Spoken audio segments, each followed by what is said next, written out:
गोपाल कृष्ण गोखले अपने समय के अद्वितीय संस्थाविदी और राष्ट्र सेवी थे। ये एक स्वतंत्रता सेनानी थे, समाज सेवी, विचारक एवं सुधारक भी थे।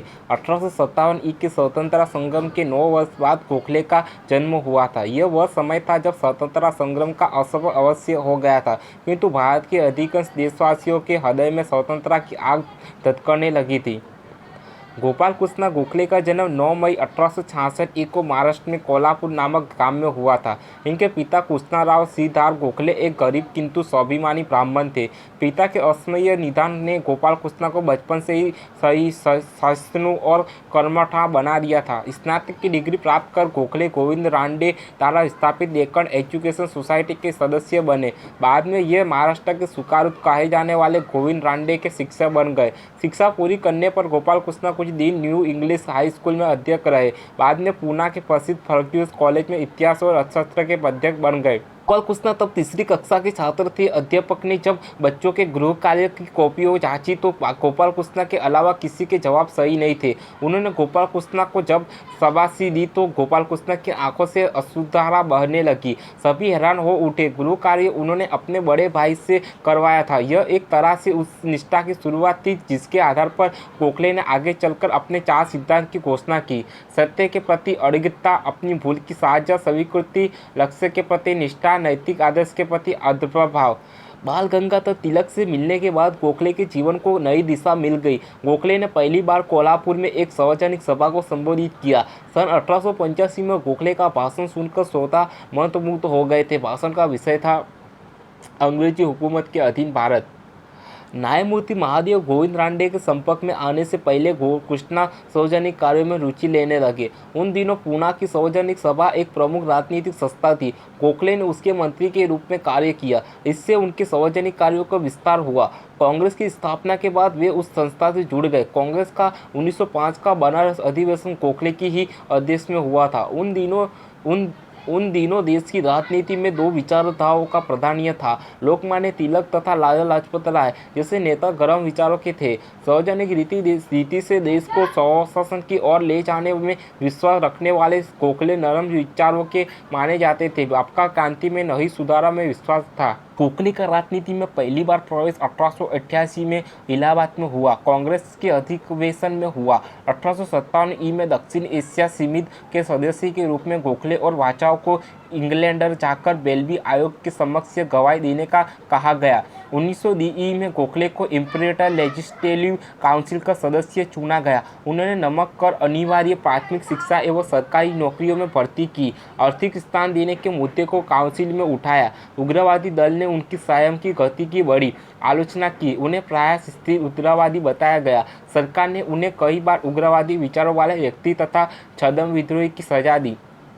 महादेव गोविंद रानडे के शिष्य गोपाल कृष्ण गोखले को वित्तीय मामलों की अद्वितीय समझ और उस पर आर्थिक कर पर बहस करने की समझता से उन्हें भारत का ग्लैडस्टोन कहा जाता है। वे भारतीय राष्ट्रीय कांग्रेस में सबसे प्रसिद्ध नरमपंथी थे।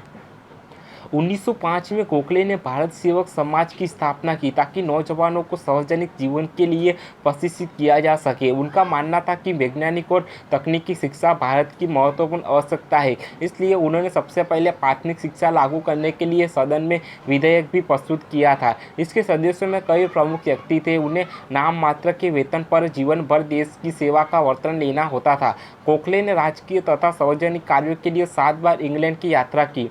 केसरी और मराठा अखबारों के माध्यम से लोकमान्य तिलक जहां अंग्रेज हुकूमत के विरुद्ध लड़ रहे थे, वहीं सुधारक को गोखले ने अपनी लड़ाई का माध्यम बनाया हुआ था। केसरी की अपेक्षा सुधारक का रूप आक्रामक था। सैनिकों द्वारा बलात्कार का शिकार हुई 2 महिलाओं ने जब आत्महत्या कर ली तो सुधारक ने भारतीयों को कड़ी भाषा में धिक्कार था। तुम्हें धिक्कार है जो अपनी माता बहनों पर होता हुआ अत्याचार चुप्पी साधा कर देख रहे हो। इतने निष्क्रिय भाव से तो पशु भी अत्याचार सहन नहीं करते। इन शब्दों ने भारत में ही नहीं, इंग्लैंड के सभ्य समाज में भी खलबली मचा दी थी। सर्वेंट ऑफ सोसाइटी की स्थापना गोखले द्वारा किया गया महत्वपूर्ण कार्य था। इस तरह गोखले ने राजनीति को आधुनिकता के ढांचे में ढालने का अनूठा कार्य किया। इस सोसाइटी का सदस्यों को 7 शपथ ग्रहण करनी होती थी। वह अपने देश की सोच समझेंगे और उसकी सेवा में प्राण न्यौछावर करेंगे। देश सेवा में व्यक्तिगत लाभ को नहीं देखेंगे। प्रत्येक भारतवासी को अपना भाई मानेंगे, जाति समुदाय का भेद नहीं मानेंगे। सोसाइटी उसके और उसके परिवार के लिए जो धनराशि देगी वह उससे संतुष्ट रहेगा तथा अधिक कमाने की ओर ध्यान नहीं देगा।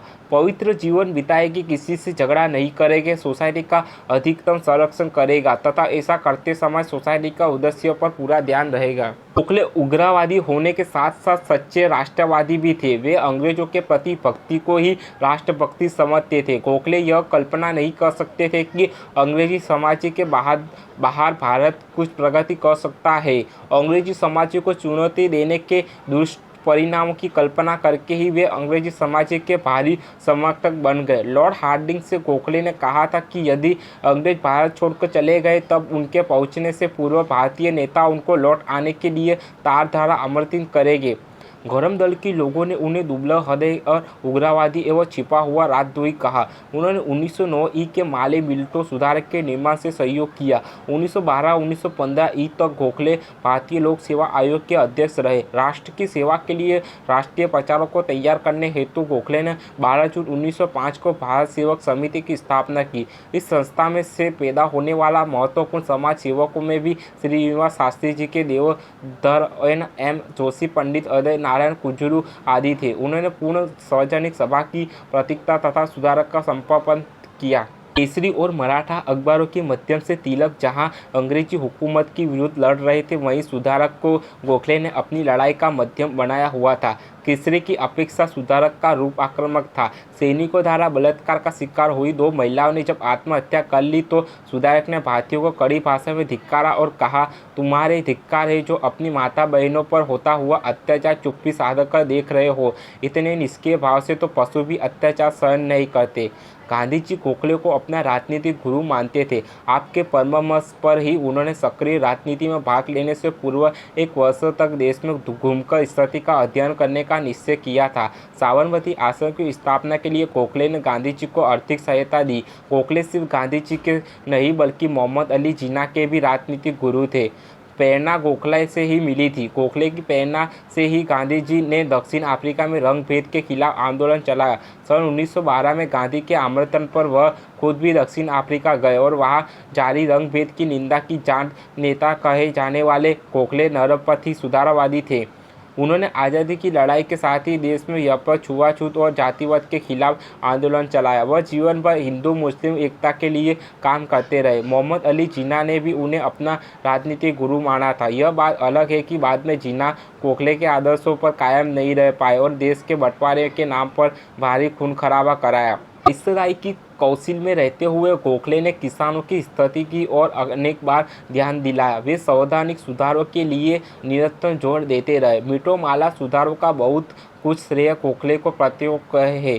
नरम विचार के होते हुए देश के बदलते तेवर से गोखले बिल्कुल अलग नहीं थे। इसलिए भांग के विरोध में आरंभ में बहिष्कार के संबंध में उन्होंने कहा था, यदि सहयोग के सारे मार्ग अवरुद्ध हो जाए और देश की लोक चेतना इसके अनुकूल हो, बहिष्कार का प्रयोग सर्वथन उचित है। बालकृष्ण गोखले मधुमेह, दमा जैसी कई गंभीर बीमारियों से परेशान रहने लगे और अंततः 19 फरवरी 1915 ई को मुंबई महाराष्ट्र में उनका निधन हो गया। गोखले ने भारत के लिए council of the secretary of state of United union की उपाधि में ग्रहण करने में इनकार कर दिया था। उन्होंने ऐसा इसलिए किया क्योंकि वे निम्न जाति के हिंदुओं की शिक्षा और रोजगार में सुधार की मांग कर रहे थे, जिससे कि उन्हें आत्मा सम्मान और सामाजिक स्तर प्रदान किया जा सके। गोखले ने स्वदेशी का प्रचार करते हुए भारत में औद्योगिकीकरण का समर्थन किया, किंतु वे बायकॉट की नीति के विरुद्ध थे। अपने समझौतावादी स्वभाव से वशीभूत होकर 1906 के कलकत्ता अधिवेशन में उन्होंने बायकॉट के प्रस्ताव का समर्थन किया। गोखले की मृत्यु के बाद महात्मा गांधी ने अपने इस राजनीतिक गुरु के बारे में कहा, सर फिरोज शाह मुझे हिमालय की तरह दिखाई दिए जिसे मापा नहीं जा सकता है, और लोकमान्य तिलक महासागर की तरह जिसमें कोई आसानी से उतर नहीं सकता। पर गोखले तो गंगा के समान थे जो सबको अपने पास बुलाती है। तिलक ने गोखले को भारत का हीर, महाराष्ट्र का लाल और कार्यकर्ता का राजा कहकर उसकी सराहना की।